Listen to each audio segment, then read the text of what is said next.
இந்த வீடியோ பார்க்குறீங்கல்ல, இதை பற்றி உங்களுக்கு முழுமையாக இந்த வீடியோவின் உண்மையான கதையை நீங்கள் அறிந்தீங்கன்னா என்னை போல நீங்களும் ஆச்சரியத்தில் உண்டாவீர்கள். ஒரு பெண்ணுக்காக ஒரு ஆண் இந்த அளவுக்கு செய்ய முடியுமா?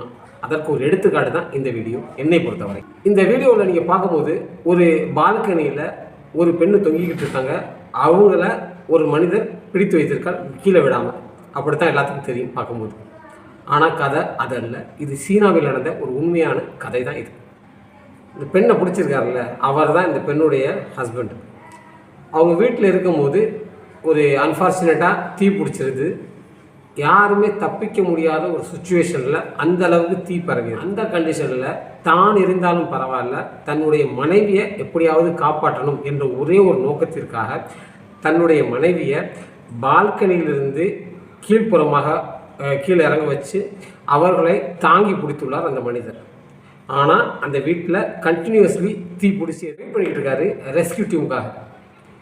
ரெஸ்கியூ டீம் தன்னை காப்பாற்றும் வரை அவருடைய மனைவியை பிடித்து வைத்து கொண்டுள்ளார்.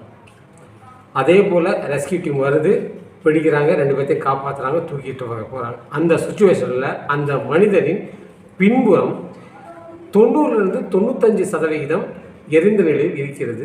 அந்த நிலையிலும் தன்னுடைய மனைவியை காப்பாற்ற வேண்டும் என்ற ஒரே ஒரு நோக்கத்திற்காக எந்த விதமான சிந்தனையும் வழியையும் தன்னுடைய சிந்தனையிலிருந்து மாறாமல், வழியை பொருட்படுத்தாமல், ஒரே ஒரு நோக்கத்துக்காக தன்னுடைய மனைவியை காப்பாற்ற வேண்டும் என்ற ஒரே ஒரு நோக்கத்திற்காக கடைசி வரை பிடிச்சி வச்சுருந்துருக்காரு ரெஸ்கியூ டீம் வர்ற வரைக்கும்.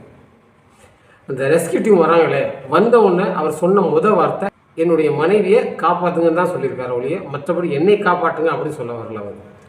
இருந்தாலும் அந்த தருவாயில் அன்ஃபார்ச்சுனேட்டாக என்ன ஆகுதுன்னா, அந்த மனிதன் 9 நாள் ட்ரீட்மெண்ட்டில் இருக்கார், 9ஆவது நாள் இறந்து போகிறார்.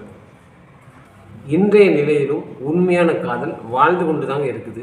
இந்த மாதிரி பதிவுகளில் காதலை சொன்னால் மட்டும் வருவதில்லை காதல். கடினமான நேரத்திலும் ஒருவருக்கு ஒருவர் உதவுவதுதான், தோன்றுவதுதான் காதல். காதல் என்ன கேட்குதுன்னா சாக்ரிஃபைஸை கேட்குது. சாக்ரிஃபைஸ் கேட்கிறது தன்னுடைய கடினமான நிலையிலும். நாம் இன்றைய நிலையில் எவ்வளவோ நெகட்டிவ் நியூஸ் பார்க்கலாம். நம்ம நினைக்கிறோம் எல்லாமே இப்படித்தான், ஆனால் அப்படி அல்ல. அதுதான் காதல்.